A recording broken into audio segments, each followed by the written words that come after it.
जय जोहार, जय छत्तीसगढ़। मैं हूं आपके साथ दिव्यांश शर्मा। महाराष्ट्र के पूर्व राज्यपाल रमेश बैस छत्तीसगढ़ की राजधानी रायपुर वापस लौट चुके हैं। पिछले 5 सालों में 3 राज्यों के राज्यपाल रह चुके हैं।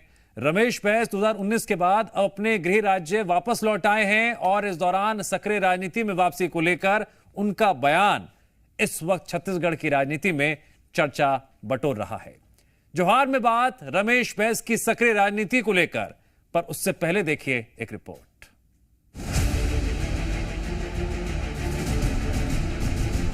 छत्तीसगढ़ की सक्रिय राजनीति में बीजेपी के कद्दावर नेता और महाराष्ट्र के पूर्व राज्यपाल रमेश बैस की वापसी हो सकती है। ऐसी संभावनाएं जताई जा रही हैं कि बृजमोहन अग्रवाल की रायपुर से सांसद चुने जाने के बाद रमेश बैस रायपुर दक्षिण से उपचुनाव लड़ सकते हैं। और इन कयासों के पीछे की वजह है रमेश बैस का वो बयान जो उन्होंने रायपुर पहुंचते ही दिया। छत्तीसगढ़ आने के बाद एक भारतीय जनता पार्टी का कार्यकर्ता रहूंगा और पार्टी जो भी आदेश करेगी मैं उसका पालन करूंगा। आज तक 1978 से पार्षद के रूप में, विधायक के रूप में, सांसद के रूप में पार्टी ने मुझे जो आदेश किया, मैं पार्टी के आदेश का पालन किया। आगे भी पार्टी जो मुझको आदेश करेगी मैं पालन करूंगा।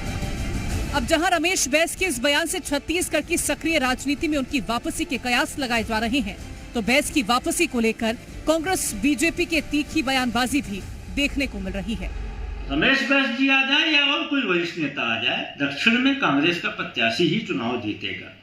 वैसे मुझे नहीं लगता है कि रमेश बैस जी को भारतीय जनता पार्टी वहां से प्रत्याशी बनाएगी, क्योंकि भारतीय जनता पार्टी के वरिष्ठतम नेताओं में से एक हैं। यदि वे उन्हें प्रत्याशी बनाया जाता है तो निश्चित तौर पर वो छत्तीसगढ़ में मुख्यमंत्री के दावेदार हो जाएंगे और विष्णुदेव सरकार के लिए एक बड़ा संकट पैदा हो जाएगा।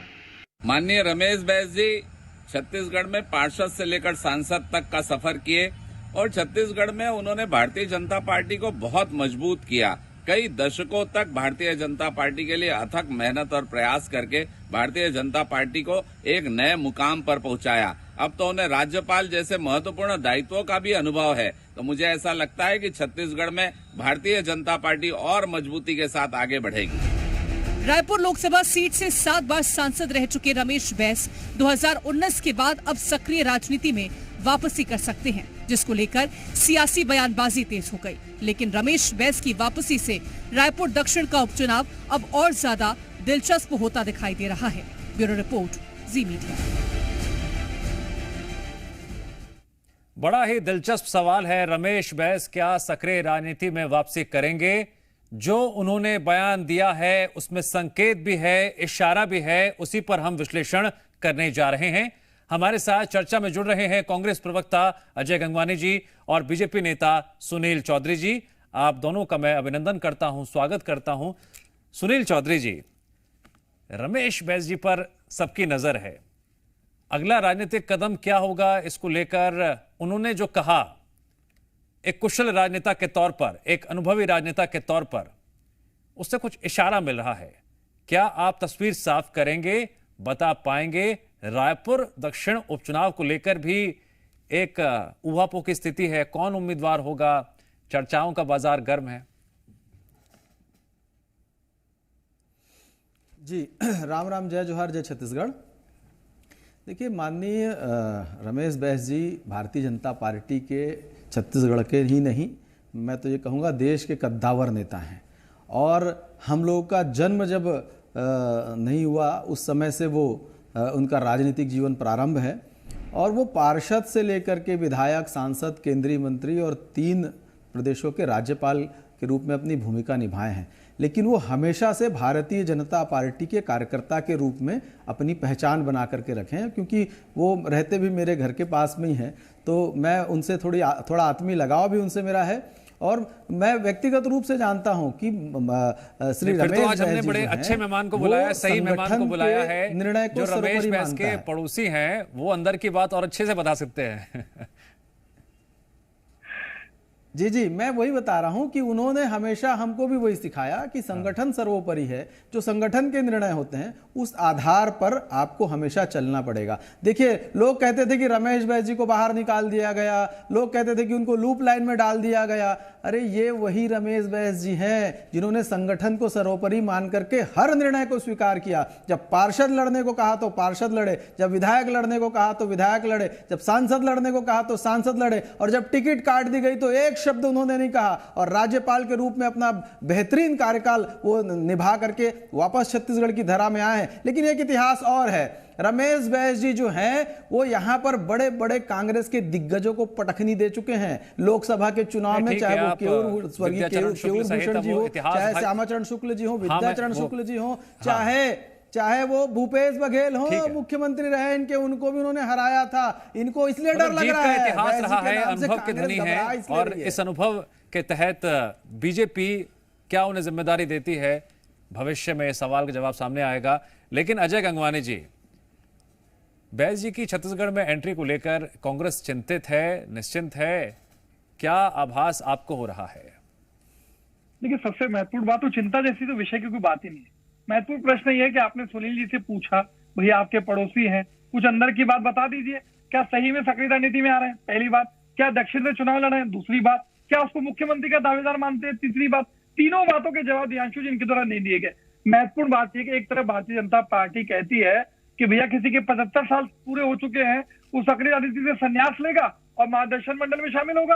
अब आडवाणी जी की बात करूं, मुरली मनोहर जोशी, ये ऐसे कई उदाहरण हैं। तो स्पष्ट ये करना चाहिए भाजपा के प्रवक्ता को, क्या रमेश बैस जी मार्गदर्शन मंडल में शामिल होंगे कि सक्रिय राजनीति में शामिल होंगे? ये सबसे बड़ा यश प्रश्न है। दूसरी महत्वपूर्ण बात यह है कि कहीं ना कहीं 7 महीने की सहायक सरकार में दिव्यांशु जी, छत्तीसगढ़ नक्सलवाद चरम पे, अपराध चरम पे, लगातार मॉब लिंचिंग, गौ की तस्करी, अजय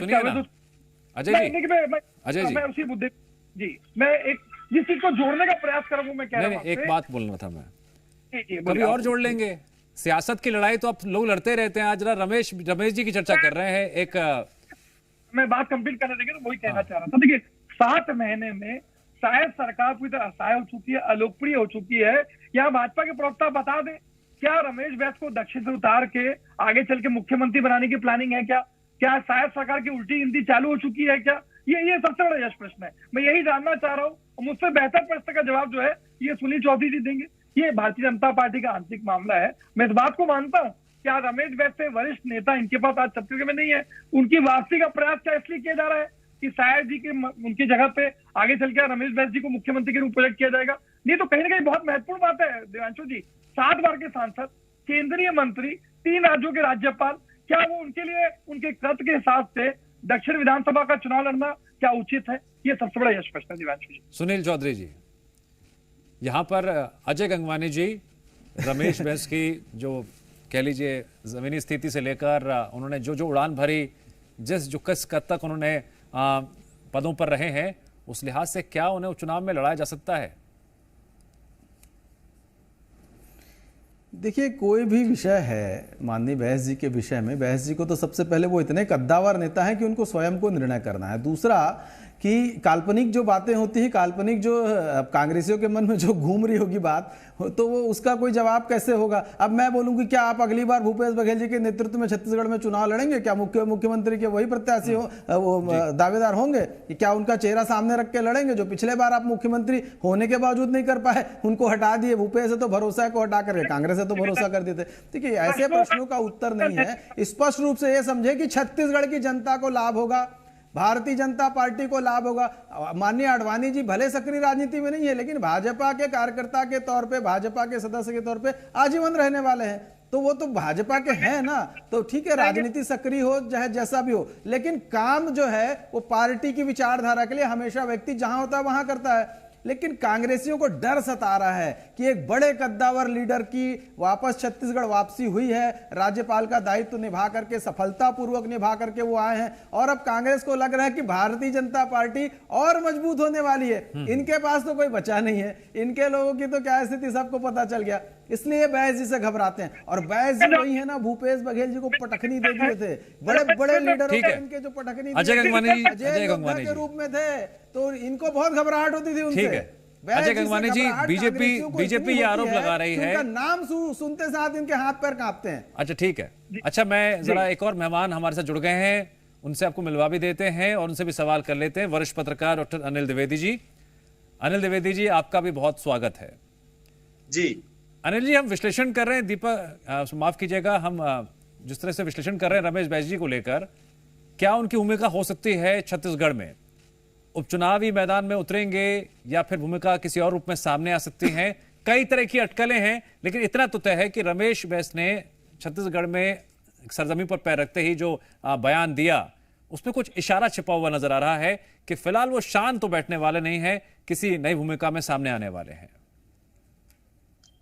देखिए, ऐसा है कि छत्तीसगढ़ की राजनीति में रमेश बैस जो है बहुत वरिष्ठ नेता हैं, विधायक रहे हैं, कई बार सांसद रहे हैं। सांसद रहने के दौरान उन्होंने कांग्रेस के कई धुरंधरों को पटकनी दी है और सांसद बनने के बाद फिर उन्हें चुनाव नहीं लड़ाया गया और फिर इसके बदले में उनको राज्यपाल बनाया गया। पहले वो त्रिपुरा के राज्यपाल रहे, फिर वो झारखंड के रहे, 3 और राज्यों के राज्यपाल रहे। ठीक है।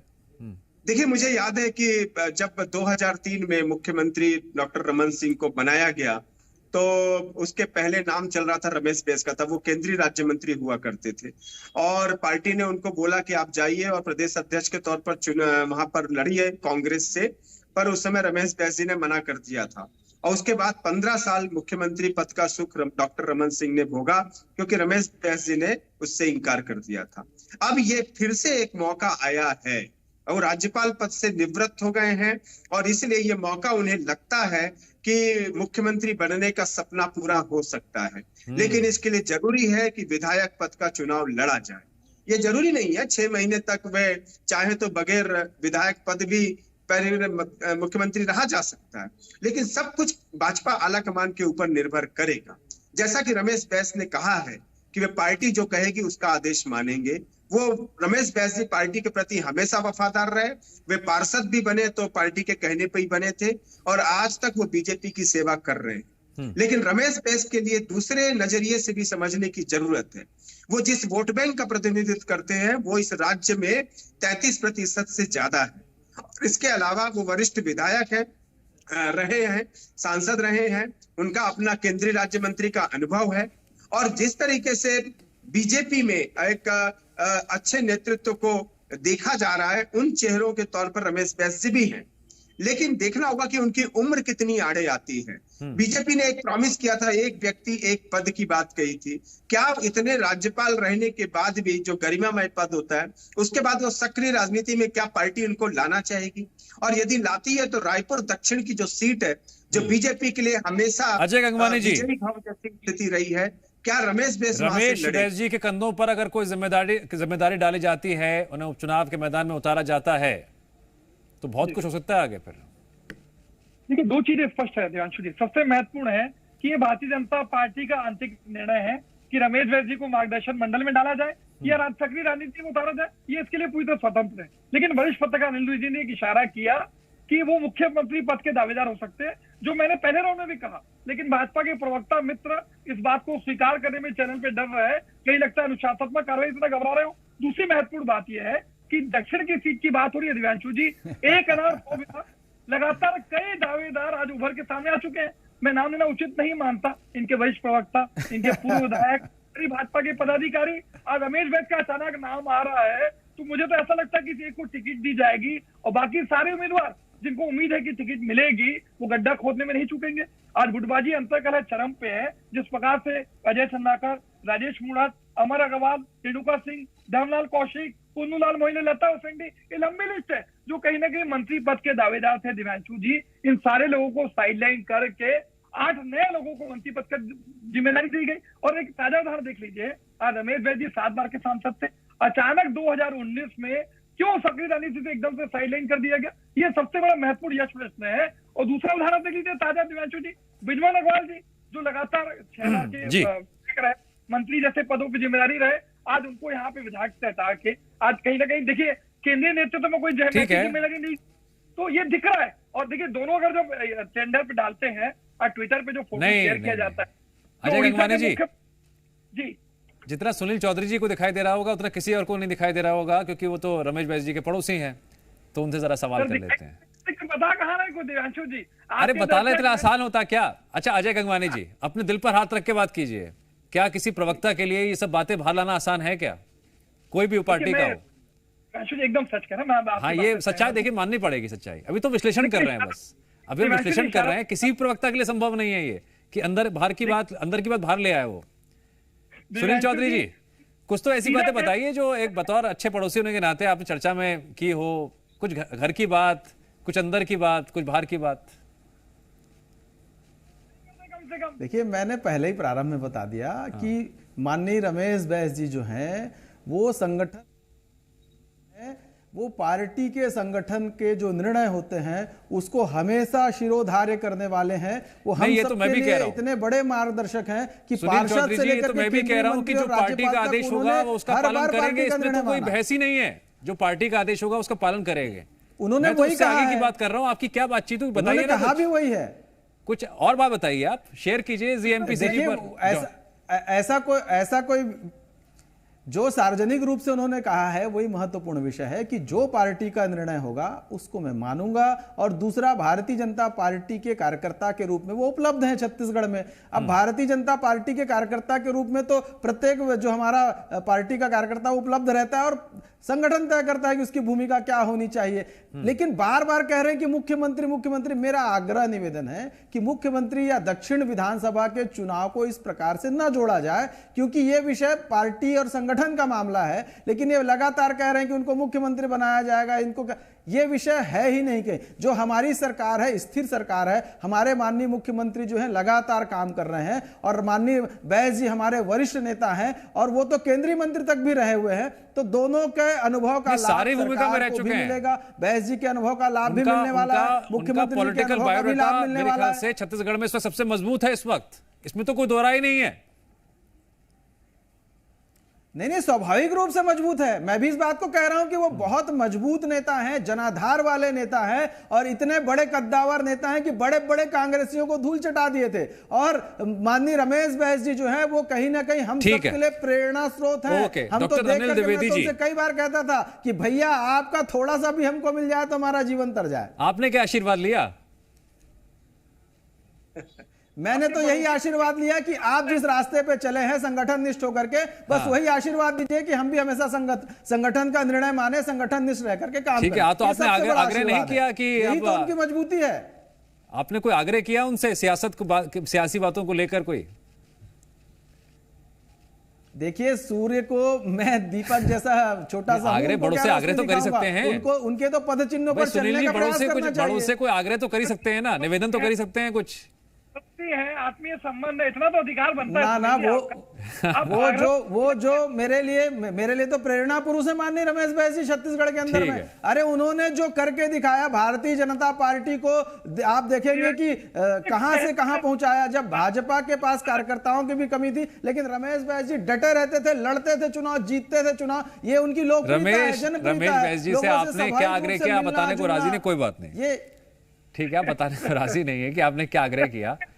नहीं, मैंने तो कहा ना, मैं तो आपको बता ही दिया कि आपके जैसे संगठन निष्ठ हम बने रहे और आप संगठन निष्ठ हैं। जैसा आपका जीवन चला है कि संगठन के सभी निर्णय हम भी माने, यही चाहिए हमको। डॉक्टर अनिल द्विवेदी जी। जी डॉक्टर अनिल द्विवेदी जी, छत्तीसगढ़ के वो दिग्गज नेता जिनका पॉलिटिकल बायोडाटा इस वक्त छत्तीसगढ़ के सभी नेताओं में सबसे मजबूत है, वो मजबूती क्या बीजेपी आने वाले दिनों में बतौर अनुभव इस्तेमाल करेगी तो किस रोल में कर सकती है? अंदर खाने जो आपको बातचीत हुई हो बीजेपी नेताओं से, कुछ ऐसा संकेत आपको मिला हो? क्योंकि रमेश बैस जी ने जब छत्तीसगढ़ में आते ही जिस तरह से जो पॉलिटिकल लैंग्वेज यूज की है, वो पॉलिटिकल लैंग्वेज तभी यूज होती है जब आप राजनीति में एक्टिवली उतर चुके हैं, अपने विरोधियों पर निशाना साध रहे हैं। देखिए, मुझे याद है कि जब केंद्र सरकार को राष्ट्रपति बनाना था, द्रौपदी मुर्मू को इस्तीफा देकर के राष्ट्रपति बनाया गया। वो राज्यपाल थी और उन्हें राष्ट्रपति बनाया गया। यदि रमेश बैस जी को मुख्यमंत्री बनाना होता तो भाजपा आलाकमान यही निर्णय उनके साथ भी कर सकता था। पर मुझे लग रहा है कि इस बार उन्होंने आदिवासी नेतृत्व में भरोसा जताया, विष्णुदेव साय को मुख्यमंत्री बनाया है। सरकार बहुत अच्छा सा काम कर रही है, मुख्यमंत्री भी बहुत अच्छा काम कर रहे हैं, और बीजेपी की रणनीति कभी नहीं रही कि 8-9 महीने में मुख्यमंत्री बदले वो। नहीं, ये तो है ना कि बीजेपी सरप्राइज देने में, बीजेपी बहुत सरप्राइज दे देती है कई बार। मध्य प्रदेश में हमने देखा। नहीं, 8 महीने में नहीं बदला उन्होंने मुख्यमंत्री का। नहीं, मुख्यमंत्री की बात नहीं कर रहा हूं मैं, तो उपचुनाव की बात कर रहा हूं। चुनाव तो होते हैं, देखिए चुनाव को लेकर के तो निश्चित तौर पर अगर रमेश बैस को विधानसभा चुनाव लड़ाना चाहेगी पार्टी तो लड़ा सकती है, और वो अच्छे कैंडिडेट भी होंगे। रायपुर दक्षिण सीट वैसे भी बीजेपी के खाते की सीट मानी जाती है, इसलिए कोई भी चेहरा वहां से चुनाव लड़ेगा जीतेगा ही। सरकार भी बीजेपी की है, जनता भी इतनी समझदार हो गई है कि वो विधायक चुना जाए जो सरकार के साथ है। लेकिन जहां तक रमेश बैस के स्वप्न की सवाल है, मुझे लग रहा है नगर निगम चुनाव होने, स्थानीय चुनाव होने हैं, मोदी की गारंटी को विष्णुदेव साय बहुत अच्छे से लागू कर रहे हैं। वे भरोसा बने हुए हैं, पार्टी में एक उनका साफ सुथरी और सबको साथ लेकर चलने की छवि है। तो मुझे नहीं लगता है कि विष्णुदेव साय को लेकर के कोई फैसला हो सकेगा। लेकिन जहां तक चुनाव लड़ने की बात है, रमेश मैं फिर कह रहा हूं, आप बहुत आगे चले गए हैं। मुख्यमंत्री विष्णुदेव साय की बात करें, अपनी जिम्मेदारी वो निभा रहे हैं, लगातार निभाते रहेंगे। बीजेपी की स्ट्रेटेजी बिल्कुल साफ नजर आती है, जब तक किसी नेता को वो और बड़ी जिम्मेदारी नहीं देना चाह रहा हो, वो उनको पद पर मेंटेन रखता है। ये भी एक इतिहास रहा है। तो सवाल अब ये कि उपचुनाव में उतरेंगे या नहीं उतरेंगे, मैं इस पर सवाल पे रहना चाहता हूं। नहीं उतरेंगे। अभी रमेश बैस को देख रहा हूं मैं कि वो अभी भी युवा दिखते हैं। 70-72 साल के होने के बाद भी उनकी सक्रियता बनी हुई है। वो सब नेताओं के साथ, उनका अपना कोई गुट नहीं है, पार्टी ही उनके लिए सर्वोपरि है। तो यदि पार्टी कहेगी, तो हमने देखा है पार्टी में कि 80, 90, 85 साल तक में लोग विधायक बने हैं, इसलिए कोई अभी उम्र आड़े नहीं है रमेश बैस के, अनुभव भी उनके पास पर्याप्त है। बस दुविधा ये होगी कि इतना बड़ा कद होने के बाद भी क्या वो विष्णुदेव साय के अंडर में काम कर पाएंगे। ठीक है, ये एक दुविधा उनको हमेशा बनी। छोटा सा कमेंट हम दोनों और नेताओं से ले लेते हैं। अजय गंगवानी जी, अभी तो देखिए विश्लेषण कर रहे हैं, अगर मगर बहुत सारे हैं, अगर मैदान में उतरते हैं, इफ क्या फिर आप अपनी संभावना देखते हैं जीत और हार को लेकर? देखिए ये बहुत स्पष्ट है कि कोई भी कैंडिडेट उतरे, चाहे रमेश बैस जी को उतारे या किसी अन्य कैंडिडेट। रायपुर में हारे नहीं है वो, रायपुर में हारे नहीं है। सीट में इतिहास बदलेगा। हमारा कांग्रेस पार्टी का उम्मीदवार शानदार जीत दर्ज करेगा, क्योंकि लगातार गुटबाजी, अंतरकलह इनके नेताओं में स्पष्ट रूप से दिख रहा है। आज बिजमोहन अग्रवाल जी को जिस प्रकार से साइडलाइन कर दिया गया, उड़ीसा के मुख्यमंत्री के जब शपथ ग्रहण समारोह में जाते हैं तो बिजमोहन अग्रवाल जी जो फोटो शेयर करते हैं उसमें ठीक है। रमेश बैस के पड़ोसी हैं सुनील चौधरी जी, तो उनसे फाइनल कमेंट ले लेते हैं। ये दिख रहा है कि गुटबाजी अंतरकलह चरम पे है। 6 महीने के अंदर शायद सुनील चौधरी जी एक फाइनल कमेंट दे दीजिए। अजय भाई को दिलचस्प सी खबर हमें दे दीजिए, दिखते रहती उसको इधर लगाते। नहीं सुनील जी, उन्हें बोलने दीजिए ना, आप हमें कोई दिलचस्प खबर दे दीजिए, फिर हम इस चर्चा को यहीं पर विराम लगाते हैं। सबसे बड़ी दिलचस्प खबर यह है, छत्तीसगढ़ के अंदर में माननीय बैस जी आ गए हैं। उनके अनुभव का लाभ मिलने वाला है। अब कांग्रेस जो थी उनको सोचना पड़ेगा। और दक्षिण विधानसभा के चुनाव की बात कर रहे हैं, वहां से भारतीय जनता पार्टी बहुत बड़े बहुमत से जीतने वाली है। और आप देखिएगा इनके पास प्रत्याशी नहीं मिलने वाले। अंतरकलह तो इनके अंदर में ही, अपना संभाल ले जो इनके अंदर क्या हो रहा है। हाँ बैस ठीक है, आप लोग मुस्कुराते रहिए, चर्चा आगे भी होती रहेगी। बस कुछ दिनों की और बात है, एक बार तारीखों का ऐलान तो हो, फिर पता चलेगा कौन मैदान में